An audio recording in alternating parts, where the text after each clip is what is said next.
Nouvelle semaine, nouvelle perspective. Mesdames, Messieurs, bonsoir et bienvenue à cette nouvelle session de l'information. À la une de ce 20h, bilan mensuel de sécurisation au Burkina Faso. Plus d'une centaine de terroristes neutralisés à travers plusieurs régions du pays. Une annonce faite par la direction de la communication et des relations publiques des armées dans son bilan mensuel couvrant la période du 15 mars au 15 avril 2022. Les fidèles musulmans regroupés à nouveau au siège de la FAIB pour une rupture collective du jeûne. Occasion pour le ministre d'État de réitérer à tous la nécessité d'un retour de la paix et la cohésion nationale. En plus des membres du gouvernement, était également présent le président de l'Assemblée législative de la transition. Les images de cette cérémonie de partage pour vous dans quelques instants. Retour sur le meurtre du réfugié congolais de 26 ans qui a perdu la vie suite à une altercation avec un policier dans le Michigan. Une affaire qui refait surface suite à une vidéo postée mercredi dernier montrant les circonstances réelles de sa mort. Voilà pour les titres de ce lundi 18 avril 2022. Sachez, mesdames, messieurs, que c'est toujours un plaisir pour moi de vous informer.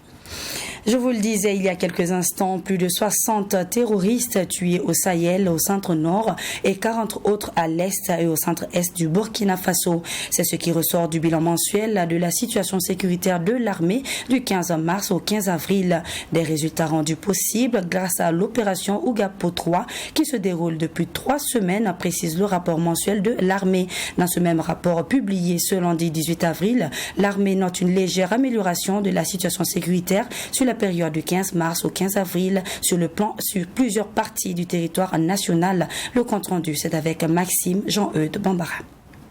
Plus d'une centaine de terroristes ont été neutralisés à travers plusieurs régions du Burkina Faso, a annoncé la direction de la communication et des relations publiques des armées dans son bilan mensuel de la situation sécuritaire.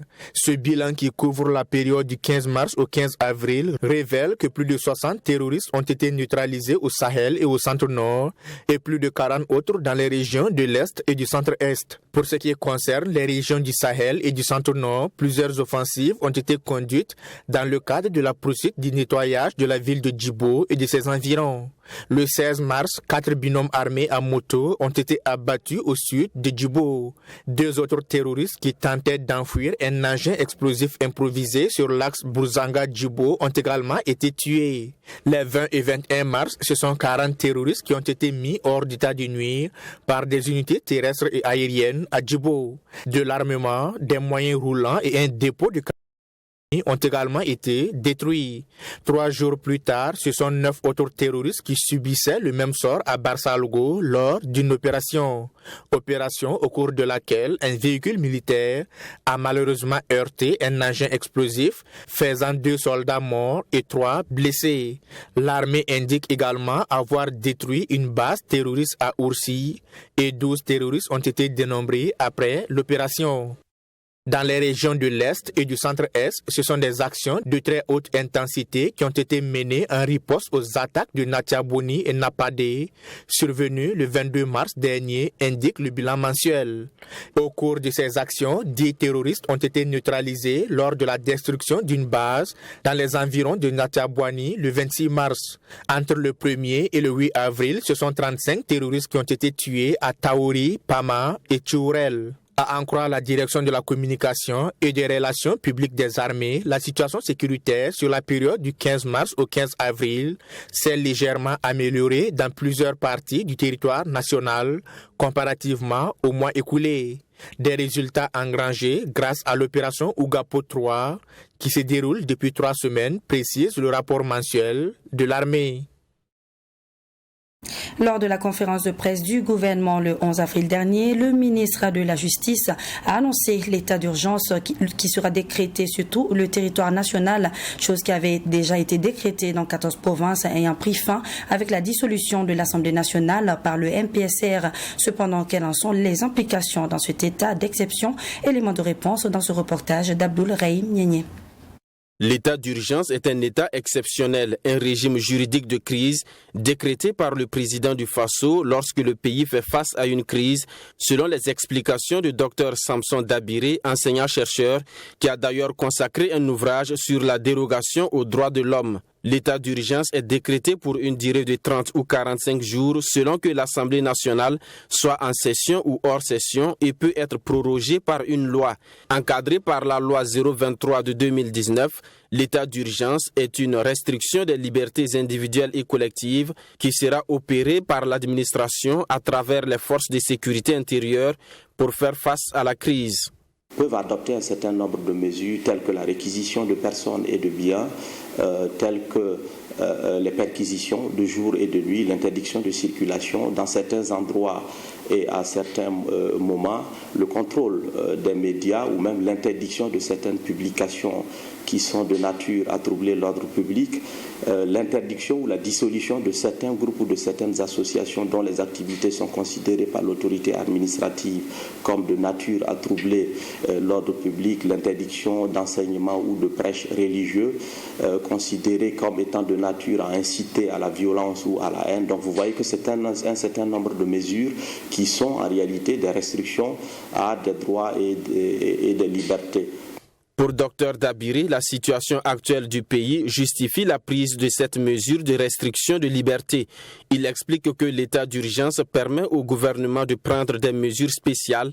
Il appartient donc à l'autorité de savoir en profiter pour lutter contre l'insécurité.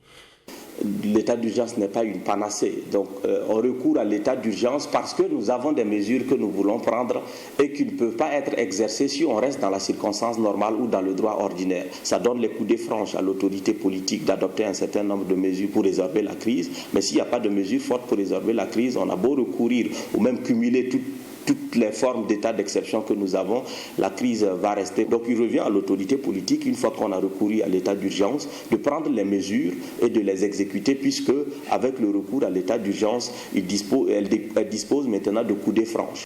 Même si l'état d'urgence constitue un état de restriction des libertés, il doit s'appliquer conformément à des principes bien définis selon Dr Dabiré. Les mesures de restriction qui seront prises durant la période de l'état d'urgence doivent être justifiées.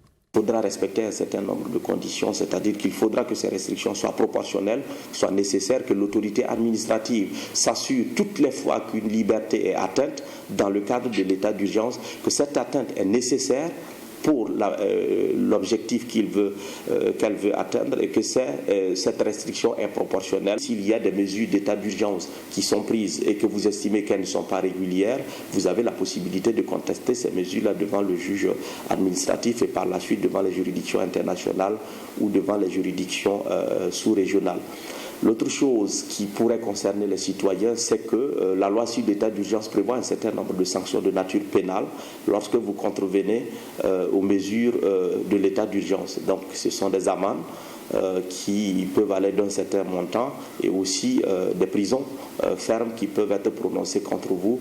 Dr Samson Dabiré explique que l'état d'urgence n'est pas la seule situation d'exception.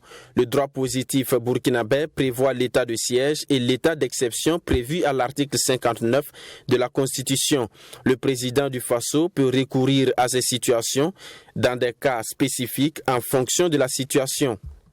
L'état de siège ne peut être décrété que lorsque le péril auquel fait face la nation résulte plutôt d'une sédition armée ou d'une insurrection armée ou d'une occupation étrangère. C'est-à-dire que la cause du péril imminent est plutôt de nature militaire ou de nature guerrière, alors que pour l'état d'urgence, c'est lorsqu'il y a simplement menace à l'ordre public ou une catastrophe naturelle qui entraîne un péril à l'État.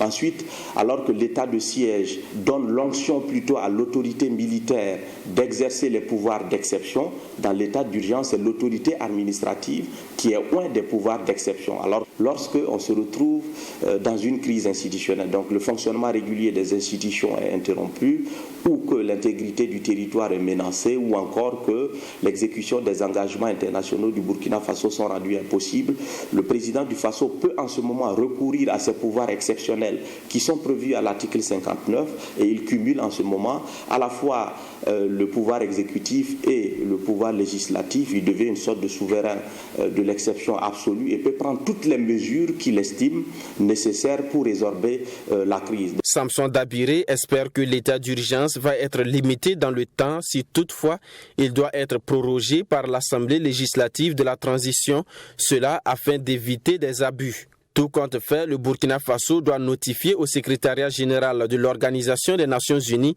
les mesures de suspension des libertés qui seront prises. Dans le cadre des 3 jours de prière décrétés par le gouvernement burkinabé, la communauté catholique du Burkina, à travers la conférence épiscopale Burkina-Niger, a prié ce dimanche 17 avril 2022 à la cathédrale de l'Immaculée Conception de Ouagadougou. À cet effet, la cérémonie religieuse a connu la participation d'une délégation du gouvernement représentée par 5 ministres. Plus de détails dans ce élément signé Serge Kaboré.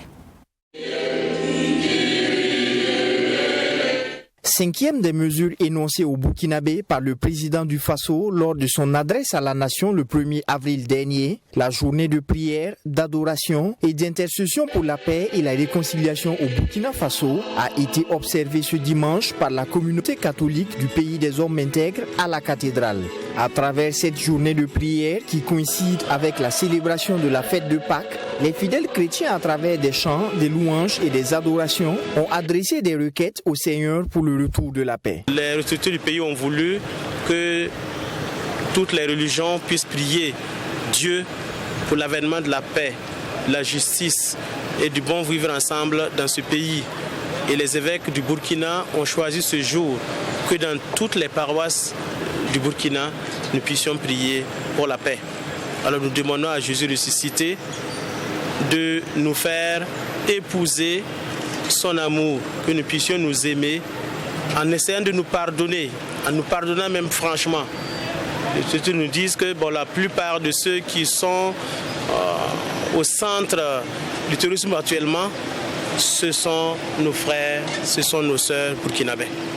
Donc il nous faut que nous puissions vraiment être artisans de paix pour que nous puissions arriver à bout de ce qui nous préoccupe actuellement.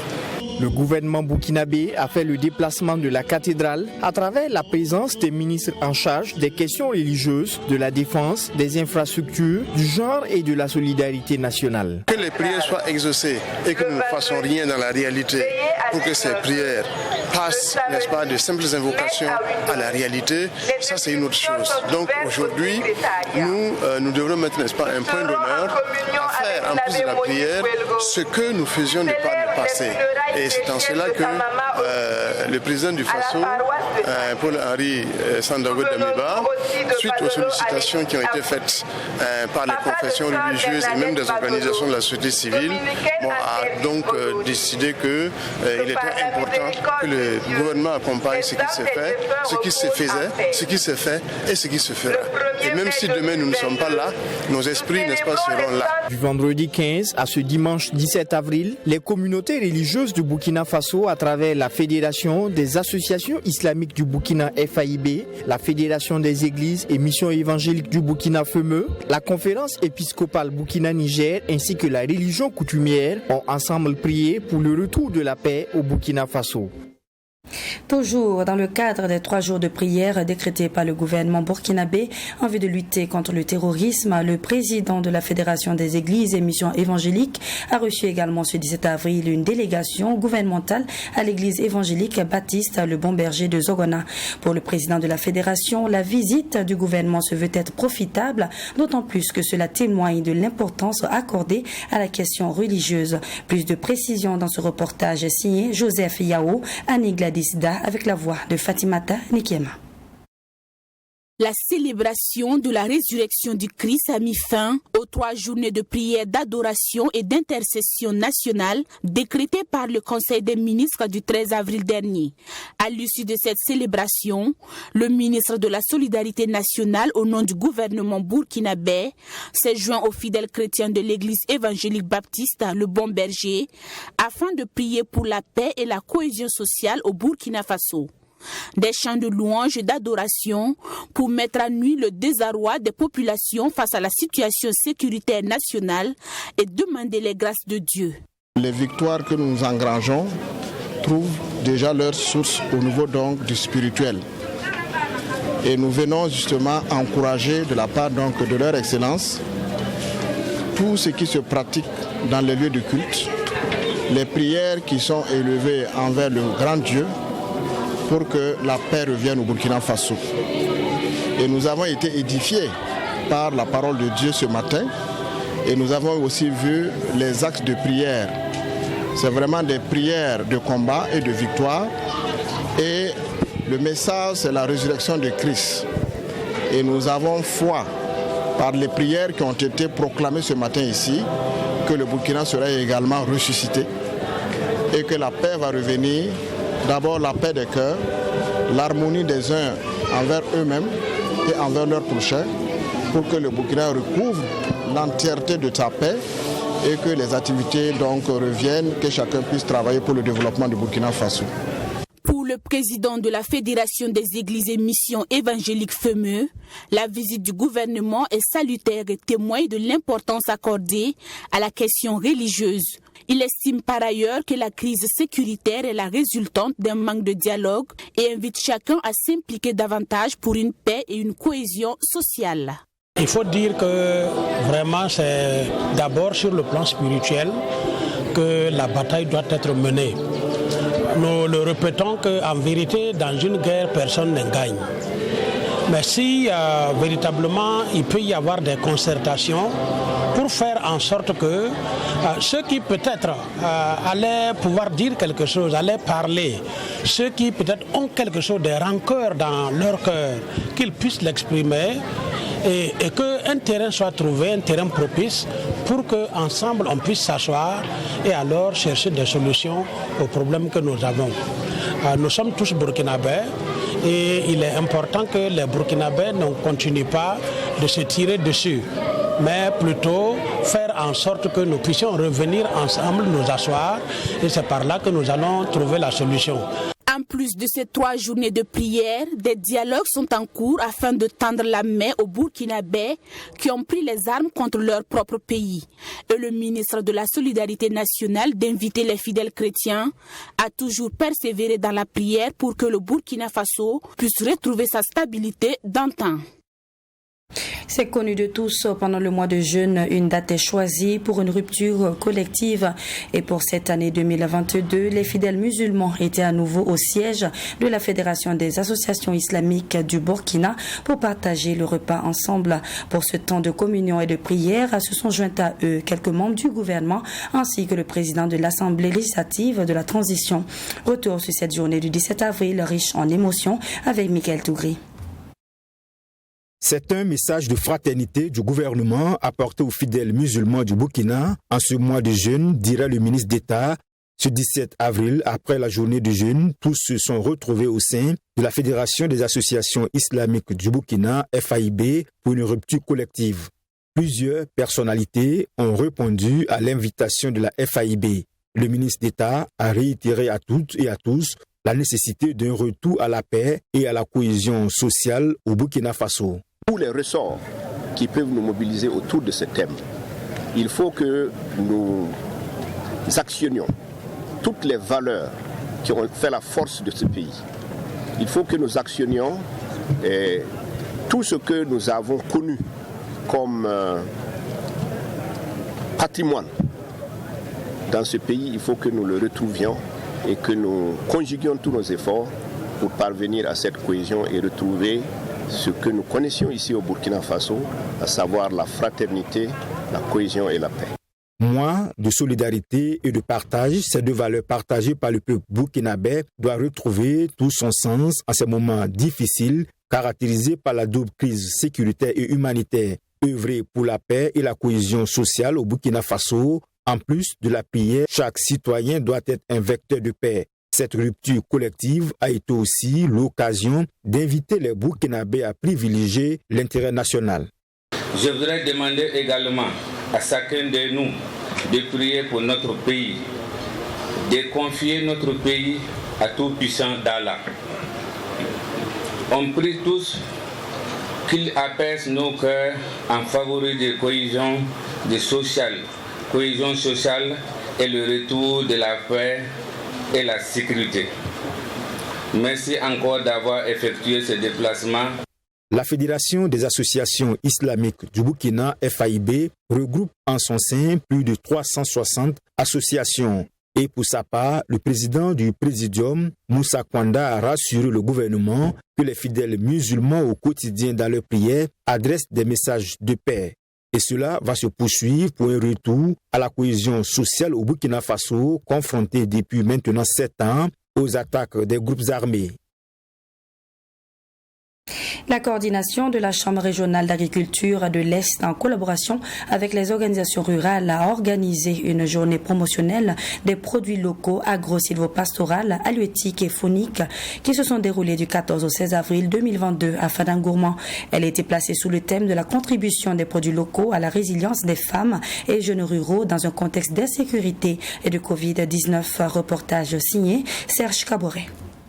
Promouvoir la consommation des produits locaux, c'est l'objectif visé à travers la présente journée promotionnelle des produits locaux agro-silvopastoraux halieutiques et fauniques à Fadangourmand dans la région de l'Est. Afin de marquer le démarrage officiel de ces journées promotionnelles, une cérémonie a regroupé les autorités provinciales et tous les acteurs du monde rural et agricole. En vue de tirer une plus-value et améliorer leur autonomie financière, les producteurs de la région de l'Est s'investissent fortement dans la production ainsi que la transformation des produits agro-silvopastoraux, halieutiques et fauniques. 3 jours durant, les producteurs de la région ont disposé d'une plateforme pour exposer et écouler leur production à la grande satisfaction des organisateurs. Nous pensons au début organiser une soixantaine d'exposants.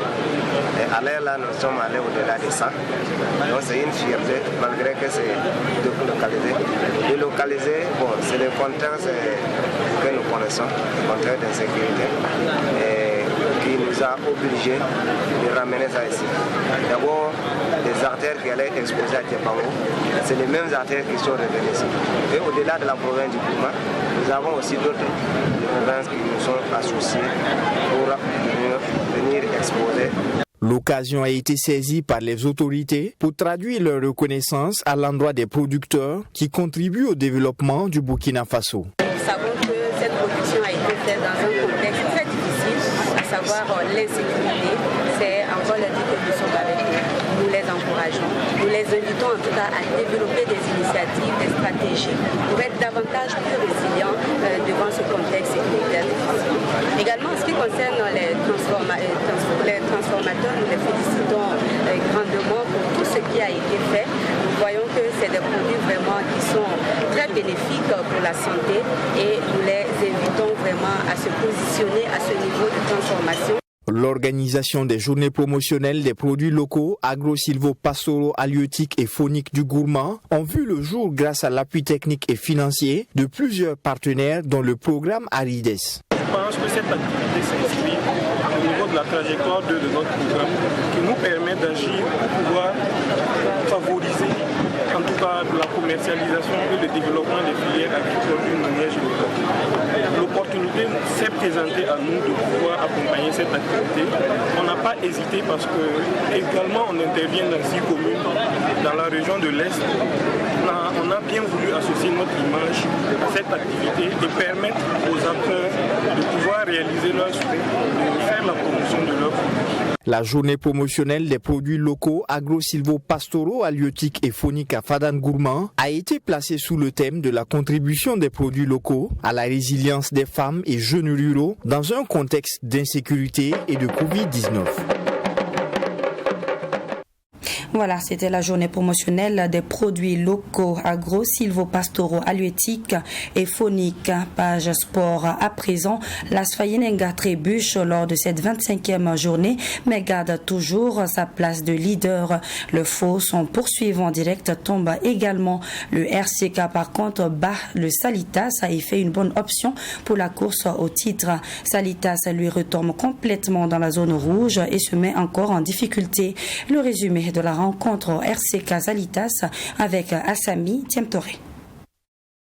Le Rail Club du Kadiogo fait une bonne opération et freine la remontée de Salitas. Dès l'entame du match, il ne se fait pas prier pour montrer sa détermination. Charles Douani, fraîchement couronné, joueur AGSB du mois de mars, déclenche une frappe lointaine. Repoussé par Yamba Seydou, le portier de Salitas, Sam Ilboudo reprend le ballon au fond. Les Faucons ouvrent la marque dès la 5e minute de jeu. Salitas réagit sur cette tête de Dylan Kam, mais Baba Youré sort le ballon d'une claquette. Salitas pousse toujours. Khalifa Nikema place encore une tête et là encore Baba Youré est présent. À la 55e minute, sur cette frappe de Sam Ilboudo repoussée, Djakaridja Sangaré, bien aux aguets, inscrit le deuxième but du RCK.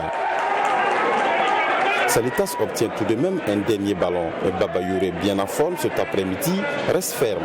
Score final 2-0 pour le RCK. On est sur le podium et quand vous avez regardé durant toute la saison, on a toujours occupé à partir de la 6e place. Et voilà, jusque-là, ça montre qu'il y a de la constance. Voilà, donc ça montre qu'il y a de la constance. Donc aujourd'hui aussi, on savait qu'il y a de la place à prendre. Après les matchs qu'on a eu à écouter, il fallait coller rapidement et voilà, sur le podium et puis espérer encore ici les 5 derniers matchs. Chez les Colombes, cette défaite vient retarder le processus du maintien, mais on y croit toujours. On enchaîne des défaites. Voilà, je ne pas dire que c'est un problème, mais voilà, c'est le football. 3 résultats, défaite, victoire, nul. Aujourd'hui, on perd le match. On a des regrets parce qu'il y avait de la place pour prendre le point.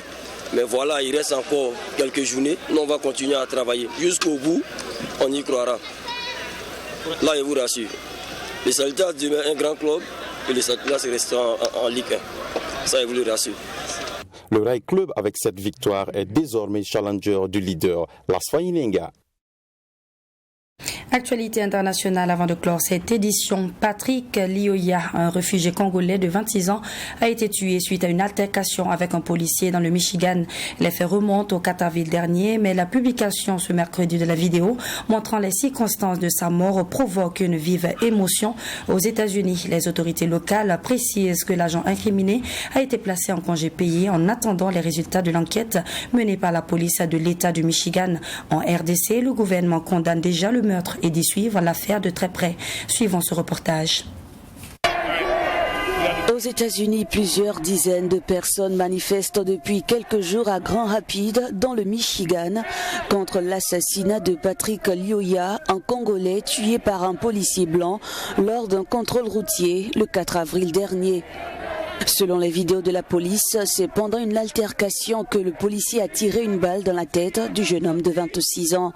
Une première manifestation a eu lieu mercredi soir à Grand Rapids après la publication d'une vidéo de la mort du jeune homme. Ses parents qui ont émigré aux États-Unis fuyant la guerre dans leur pays d'origine ont appelé à des poursuites contre le policier impliqué. L'agent en question, dont l'identité n'a pas été révélée, a été mis en congé payé en attendant les résultats de l'enquête menée par la police de l'État du Michigan. Pendant ce temps à Kinshasa, le gouvernement a réagi durant le dernier conseil des ministres. Le premier ministre Jean-Michel Sama Lukondo a condamné avec force le lâche assassinat de Patrick Lioya. Selon lui, tout est déjà mis en œuvre par son pays pour que le policier auteur de cet assassinat soit sévèrement sanctionné conformément aux lois américaines en vigueur. Il y a un dicton africain qui dit « La vraie valeur de l'amitié, c'est lorsque quelqu'un vous aide tout en sachant qu'elle ne recevra jamais rien en retour. » Je vous souhaite de toujours avoir cet esprit de discernement afin de savoir dissocier les vrais des faux. Ici s'achève donc ce journal. Merci de nous avoir suivis. Je vous donne rendez-vous demain, même heure, même canal, pour de nouvelles informations.